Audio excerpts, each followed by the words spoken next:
Assalamualaikum warahmatullahi wabarakatuh. Halo semua, kembali lagi bersama kami Departemen Edukasi Divisi SCET periode 2025. Pada video chemistry kali ini, kami akan menjelaskan sedikit mengenai mata kuliah Operasi Teknik Kimia 3 meliputi distilasi dengan menggunakan metode perhitungan McCabe. Untuk itu, langsung saja kita mulai ke pembahasan.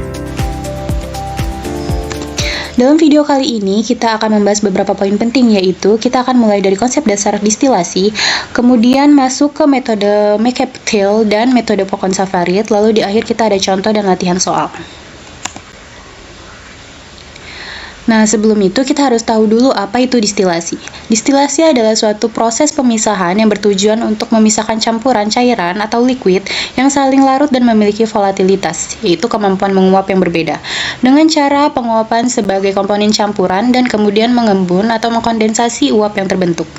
Distilasi juga merupakan proses yang bersifat intensif, karena membutuhkan sejumlah besar energi panas untuk menguapkan dan mengembunkan komponen-komponen cairan. Maka dari itu, prinsip distilasi adalah perpindahan massa. Selanjutnya yaitu istilah dalam distilasi. Yang pertama ada penguapan relatif atau faktor alfa, yaitu perbandingan mol fraksi komponen di dalam uap dibagi dengan perbandingan mol fraksi di dalam cairan. Yang kedua adalah theoretical plate, yaitu suatu tempat di dalam kolom di mana ada kesetimbangan antara uap yang naik dengan cairan yang turun. Semakin banyak theoretical plate suatu kolom, semakin efisien kolom tersebut memisahkan suatu campuran.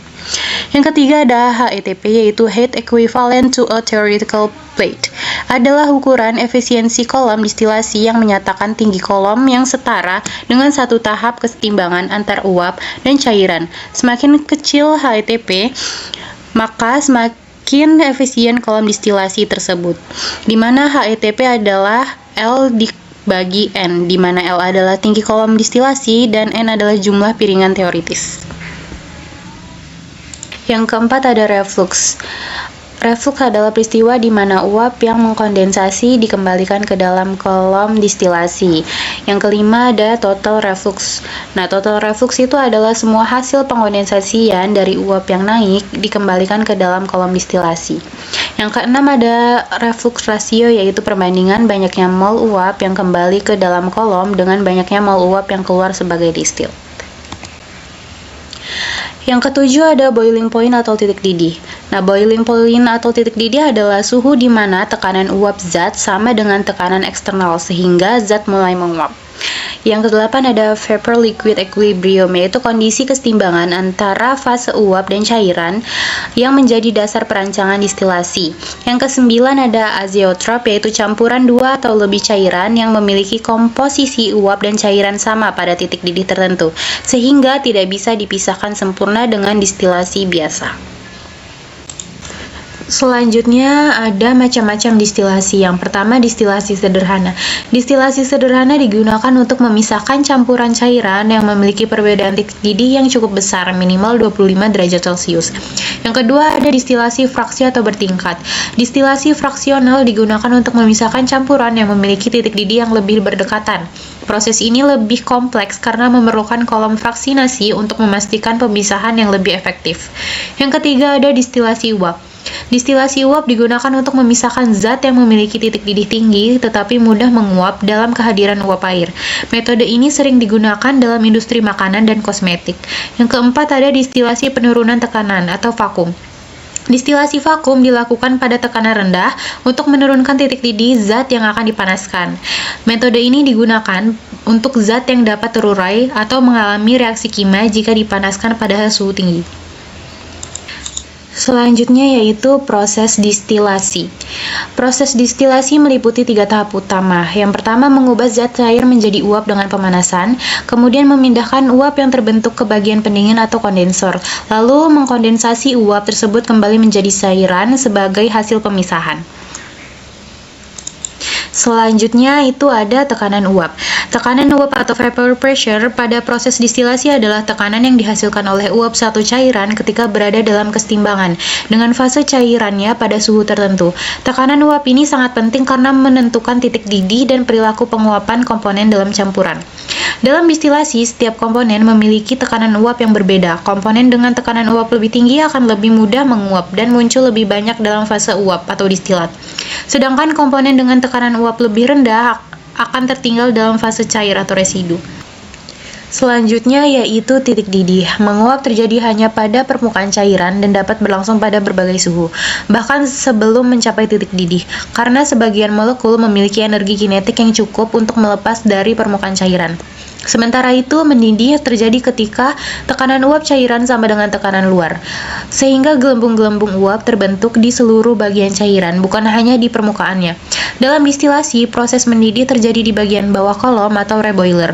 Tempat campuran dipanaskan sehingga mencapai titik didih, sedangkan penguapan atau evaporasi berlangsung di sepanjang kolom saat uap dan cairan saling berinteraksi untuk memisahkan komponen berdasarkan perbedaan volatilitasnya.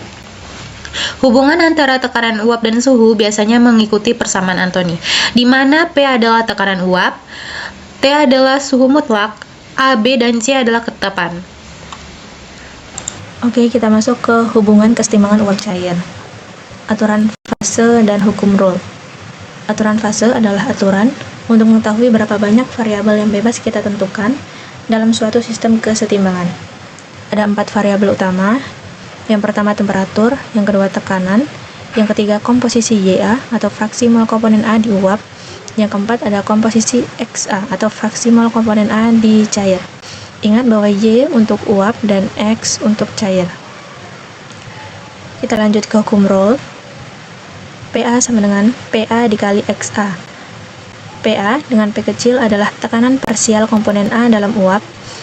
PA dengan P kapital adalah tekanan uap jenuh komponen A murni pada temperatur tersebut, dan XA adalah fraksi mol komponen A dalam cairan.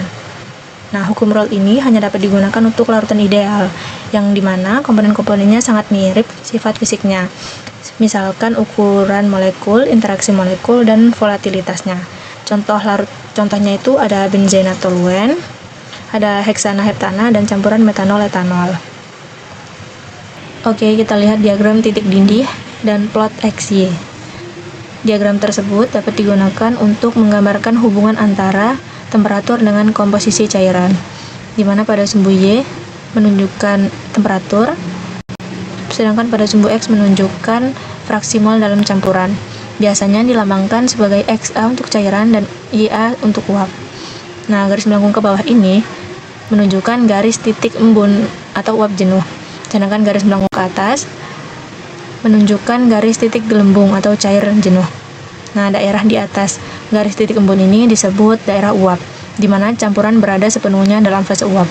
Sedangkan garis di bawah, daerah di bawah garis titik gelembung disebut dengan daerah cair, di mana campuran biasanya sepenuhnya berada dalam fase cair.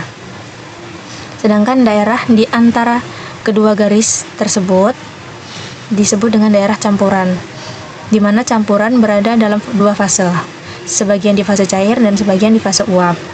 Nah, mengikuti hukum Rolle, diagram titik didih dapat dihitung dari tekanan uap murni. PA ditambah PB sama dengan P.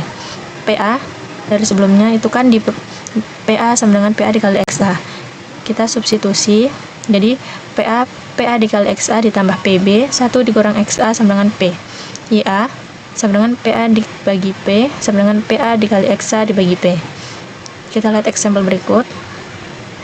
Hitung komposisi uap dan komposisi cairan pada kondisi kesetimbangan pada suhu 95 derajat Celcius atau 368,2 Kelvin untuk sistem benzen dan toluen dengan menggunakan tekanan uap jenuh dari tabel 11.11. Ini tabelnya. Pada tekanan total 101,32 kPa. Nah, pada suhu 95 derajat Celcius, kita lihat pada tabel, benzen itu didapat 155,7, sedangkan toluen didapat 63,3. Kemudian kita substitusi nilai tadi ke dalam persamaan 11.13. Kemudian diperoleh XA sama dengan 0,411 dan XB tadi kan 1 dikurang XA. Jadi 1 dikurang 0,411 sama dengan 0,589. Kemudian substitusi ke persamaan 11.14.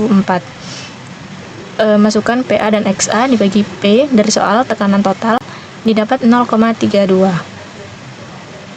Selanjutnya kita akan bahas relatif volatilitas untuk sistem uap cair. Relatif volatilitas adalah ukuran yang digunakan untuk menggambarkan seberapa mudah suatu komponen tersebut dapat dipisahkan dalam proses distilasi. Pada gambar 1112, gambar ini kita lihat ini adalah garis kesetimbangan. Nah, ini adalah garis 45 derajat. Nah, semakin besar jarak antara garis kesetimbangan dan garis 45 derajat, semakin besar pula perbedaan antara komposisi uap YA dan komposisi cair XA. Dengan demikian, pemisahan lebih mudah dilakukan. Volatilitas relatif didefinisikan sebagai rasio konsentrasi A dalam uap terhadap konsentrasi A dalam cair dibagi dengan rasio konsentrasi B dalam uap terhadap konsentrasi B dalam cair. Kita akan membahas tentang metode perhitungan destilasi. Metode perhitungan destilasi di sini ada dua, yaitu metode perhitungan McCaskill dan metode perhitungan Ponchon-Savarit. Tapi pada video kali ini kita akan lebih membahas tentang metode perhitungan McCaskill. Metode McCaskill itu mengembangkan metode matematis dan grafis untuk menentukan jumlah tray atau tahap teoritis yang dibutuhkan untuk pemisahan campuran biner A dan B tertentu. Metode ini menggunakan raca massa di sekitar bagian-bagian tertentu menara untuk menghasilkan garis operasional dan garis kesetimbangan XY untuk sistem tersebut. Asumsi utama yang dibuat dalam metode McCaskill adalah harus terdapat luapan ekuimolar melalui menara antara saluran masuk umpan dari tray atas serta saluran masuk umpan dari tray bawah. Untuk neraca massa totalnya yaitu persamaannya adalah Fn plus 1 ditambah Ln itu akan sama dengan Fn ditambah Ln. Sedangkan untuk keseimbangan pada komponen A itu ada Fn plus 1 di Yn plus 1 ditambah Ln min 1 Xn min 1 sama dengan Vn di Yn ditambah Ln di Xn. Keseimbangan material secara keseluruhan di sekitar seluruh kolom pada gambar ini menyatakan bahwa umpan masuk sebesar F mol per jam harus sama dengan destilat B dalam mol per jam tambah bagian bawah W dalam mol per jam. Untuk itu adalah persamaan untuk bagian enriching-nya, di mana F itu akan sama dengan D bagian destilat ditambah W, yaitu bagian bawahnya. Ini adalah persamaan garis enriching-nya. Nah, persamaan garis enriching ini juga bisa dicari dengan menggunakan nilai R, di mana si Vn plus 1 itu sama dengan Ln plus D dan Ln per Vn plus 1 itu sama dengan R per R plus 1. Sehingga si persamaan enriching ini bisa berubah menjadi Yn plus 1 sama dengan R per R plus 1 dikali Xn ditambah Xd per R ditambah 1. Ini dari persamaan yang awal. Yang berawalnya adalah Ln per Vn plus 1 itu sekarang bisa menjadi R per R plus 1. Nah, untuk mencari nilai R ini bisa dicari dengan R sama dengan Ln per D. Untuk slope-nya, slope itu rumusnya Ln per Vn plus 1 atau bisa juga menggunakan nilai R-nya dengan rumus R per R plus 1. Untuk selanjutnya, kita akan mencari persamaan untuk garis stripping. Nah, di kolom destilasi tadi kan ada dua daerah, yaitu daerah enriching dan stripping. Nah, sebelumnya tadi kita udah membahas tentang persamaan garis enriching. Nah, sekarang itu adalah persamaan garis stripping. Nah, untuk neraca massa totalnya yaitu V M plus 1 sama dengan Lm dikurang W. Untuk keseimbangan pada komponen A-nya, kita bisa mencari dengan Vm plus 1 dikali Yn plus 1 itu sama dengan Lm Xm dikurang W Xw. Nah, untuk mencari slope, kita bisa menggunakan rumus slope sama dengan M per Vm plus 1. Titik potong persamaan garis operasi itu dan dibagi garis operasi bagian enriching dan stripping pada plot XY itu dapat diturunkan sebagai berikut. Vny sama dengan Ln X ditambah dxd Dan untuk si strippingnya itu VMY sama dengan LMX dikurang WXW. Di mana nilai Y dan X adalah titik potong kedua garis operasi. Yaitu persamaannya VM dikurang VN, Y sama dengan LM dikurang LN, X dikurang B, XD ditambah WXW.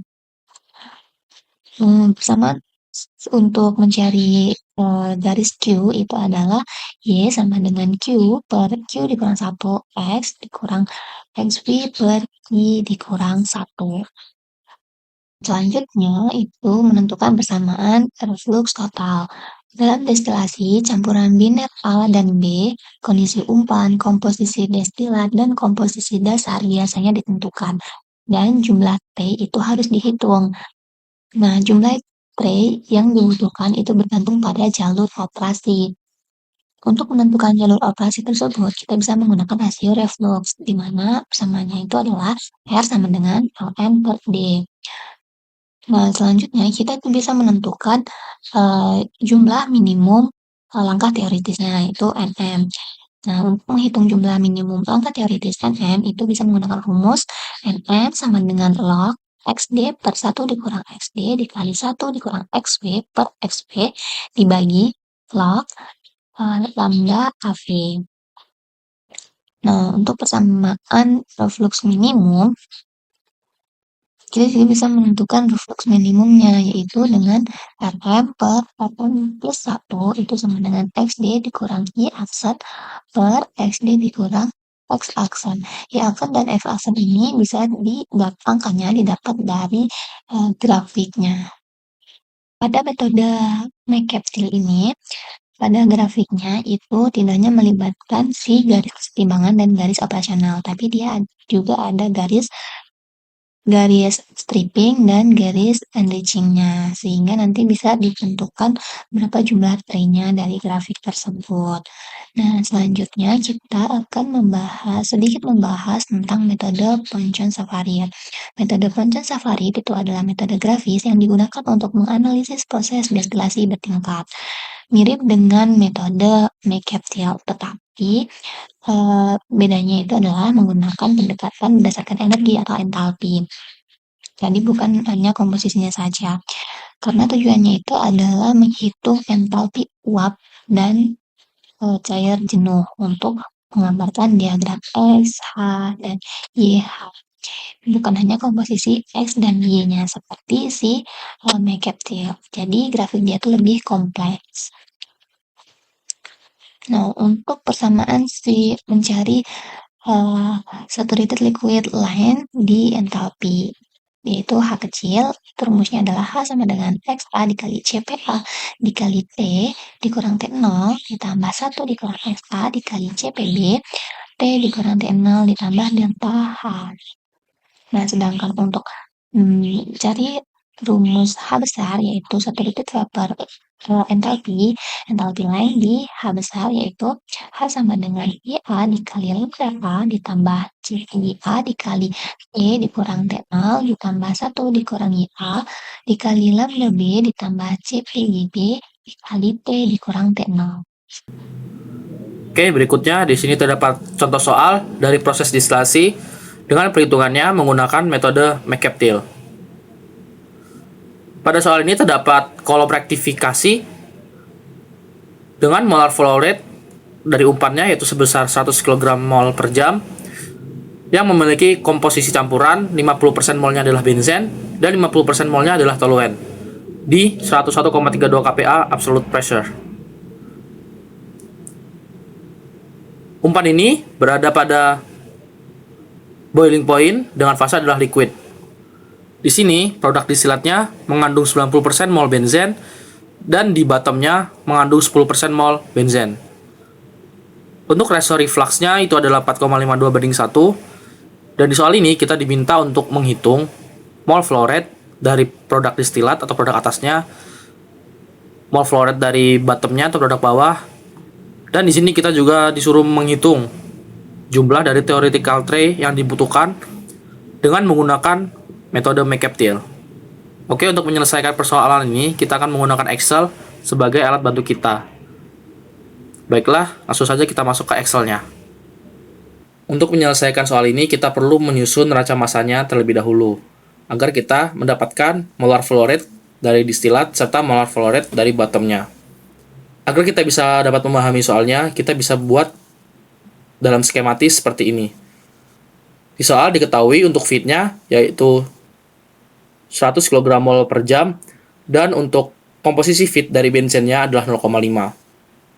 Dan untuk molar flow rate dari distilatnya yaitu tidak diketahui, dan untuk komposisi dari distilatnya yaitu 0,9, dan untuk molar flow rate dari bottomnya itu tidak diketahui, serta untuk komposisi dari bottomnya yaitu 0,1, dengan reflux ratio L per D sama dengan 4,52 dibanding 1. Untuk menyusun neraca massa total, yaitu massa masuk sama dengan massa keluar. Di sini yang masuk adalah F, dan yang keluar adalah D dan B. Untuk itu neraca massanya adalah F sama dengan D plus B. Di soal kita diketahui untuk feednya molar flow rate-nya yaitu sebesar 100 kg mol per jam, kita substitusikan ke neraca massanya. Dan kita dapatkan persamaan 100 sama dengan D plus B. Dan di sini untuk mencari molar flow rate dari bottomnya, bisa kita ubah persamaannya menjadi 100 dikurang D sama dengan B. Dan ini akan menjadi persamaan 1. Untuk neraca massa komponennya, di sini kita akan menyusun neraca massa komponen dari komponen benzen. Untuk rumusnya yaitu F dikali XF sama dengan D dikali XD ditambah B dikali XB. Dan persamaannya akan menjadi 50 sama dengan 0,9D ditambah 0,1B. Dan ini akan menjadi persamaan yang kedua.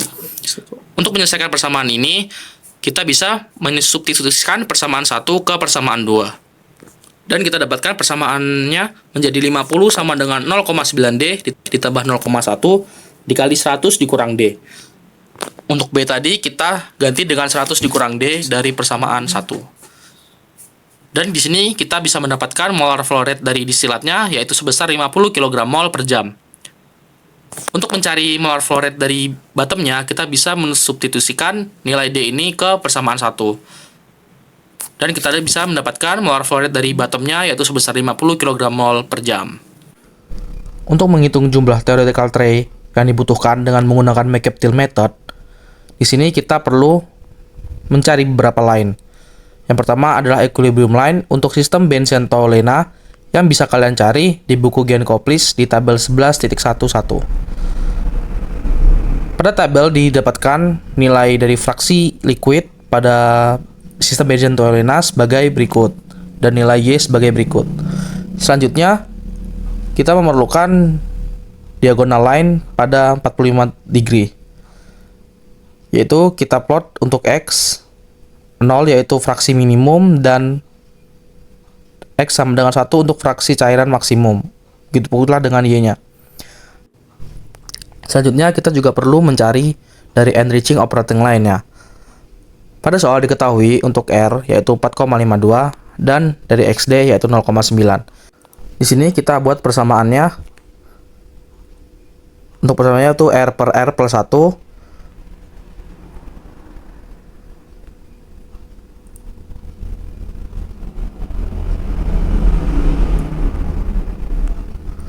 Dan selanjutnya kita akan mencari interceptnya dengan rumus XD per R plus 1.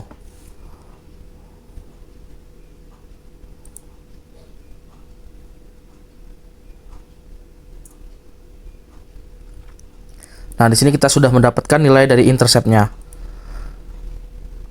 Untuk nilai X sendiri kita plot dari 0 sampai dengan XD, di mana XD sendiri adalah 0,9. Dan untuk dari nilai Y, kita bisa memakai persamaan di atas dengan cara memasukkan nilai X ke dalam persamaan YN plus 1 untuk mendapatkan Y.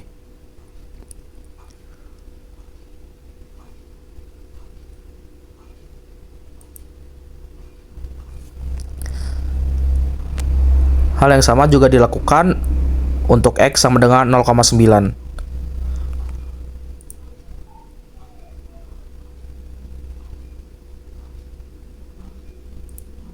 Dan di sini kita dapatkan untuk nilai X sama dengan 0,9, maka nilai Y-nya adalah 0,9. Selanjutnya, kita perlu mencari dari Q-line equation, di mana Q-line equation ini menunjukkan kondisi dari feed, yang dimana pada soal, kondisi feed yang masuk berada pada boiling point-nya. Yang dimana kondisi ini menunjukkan bahwa kondisi feed berada pada saturated. Maka nilai Q sama dengan 1. Dan untuk nilai Q sama dengan 1, kita bisa mencari slope-nya. Dengan memasukkan nilai Q sama dengan 1, hasilnya adalah tak hingga. Artinya, Q-line ini membentuk garis lurus vertikal. Bisa dilihat juga pada gambar, untuk Q sama dengan 1 membentuk garis lurus yang vertikal. Dan untuk Q yang lainnya, bisa kalian lihat juga pada gambar ini. Selanjutnya kita akan mengplot Q-line ini. Karena Q sama dengan 1, maka garis Q ini berada di tengah-tengah grafik.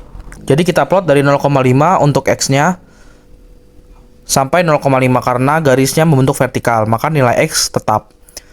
Untuk Y-nya dari 0,5 sampai 0,8 agar garisnya tidak terlalu tinggi.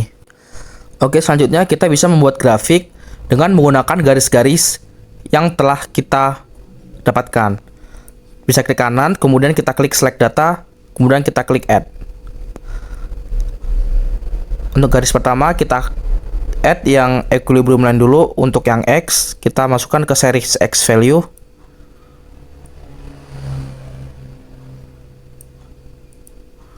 Dan untuk yang Y kita masukkan ke series Y value.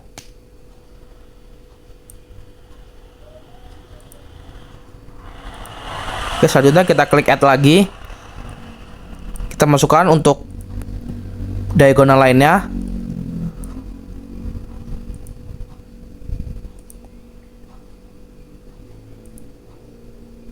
Dan kemudian kita masukkan juga untuk enriching operating line-nya. Untuk X-nya di series X value dan untuk Y-nya di series Y value. Dan yang terakhir kita masukkan Q-line equation-nya.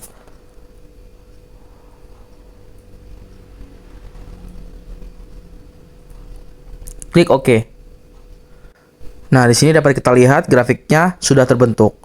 Untuk garis biru melengkung ini adalah garis equilibrium line-nya. Untuk garis hijau ini adalah garis enriching operating line-nya. Untuk garis oranye ini adalah garis diagonal line-nya. Dan untuk garis biru yang vertikal ini adalah garis dari Q line-nya. Selanjutnya pada soal diketahui untuk nilai dari XB, XF, dan XD-nya. Di sini kita bisa mengeplot untuk nilai XB yaitu 0,1, untuk nilai XF yaitu 0,5, dan untuk nilai XD yaitu 0,9. Langkah selanjutnya kita memerlukan garis dari strippingnya. Untuk menentukan garis stripping ini kita bisa menarik garis dari nilai XB yang bersinggungan dengan garis 45 derajat sampai dengan Q line yang bersinggungan dengan garis enrichingnya. Dan kemudian kita bisa mendapatkan garis dari strippingnya. Selanjutnya di sini kita baru bisa menentukan dari jumlah theoretical tray-nya. Untuk garis pertama, kalian tarik dari XD ke horizontal ke kiri sampai menyentuh garis dari equilibrium line-nya.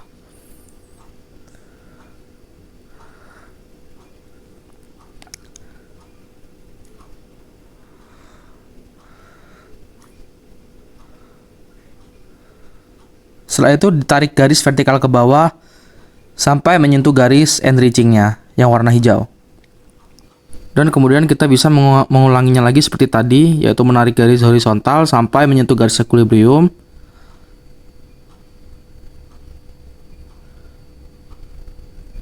Kemudian menarik garis vertikal ke bawah sampai menyentuh garis enriching-nya.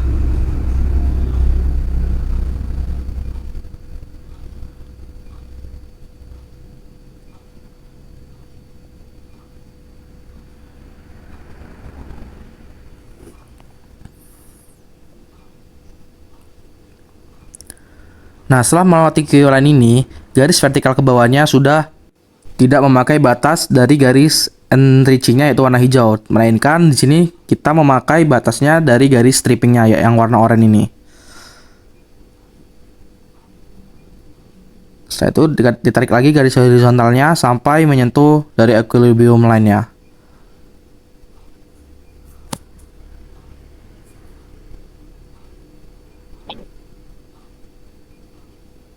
dan ditarik horizontal lagi sampai menyentuh garis dari strippingnya.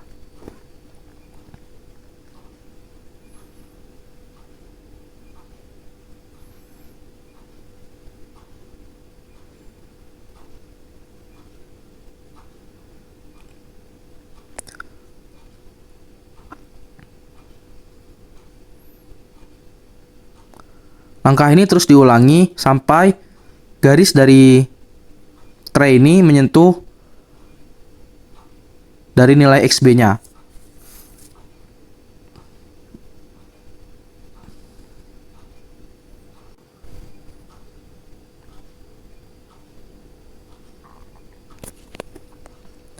Nah, di sini garisnya sudah menyentuh dari nilai XB-nya, maka kita bisa menghentikannya. Dan di sini kita bisa menghitung dari jumlah tray-nya, yaitu per sikunya. Di sini terdapat total 6 tray yang terbentuk. Jadi pada soal ini jumlah tray yang diperlukan yaitu 6 tray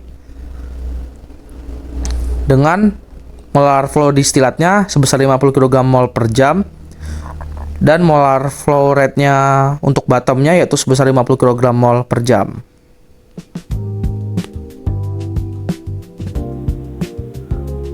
Oke, selanjutnya di sini terdapat latihan soal yang bisa kalian kerjakan sesuai dengan contoh soal yang sudah dibahas sebelumnya. Baiklah, cukup sekian yang dapat kami sampaikan. Kami dari Departemen Edukasi, Divisi SCT, pamit undur diri. Terima kasih atas perhatiannya. Wassalamualaikum warahmatullahi wabarakatuh.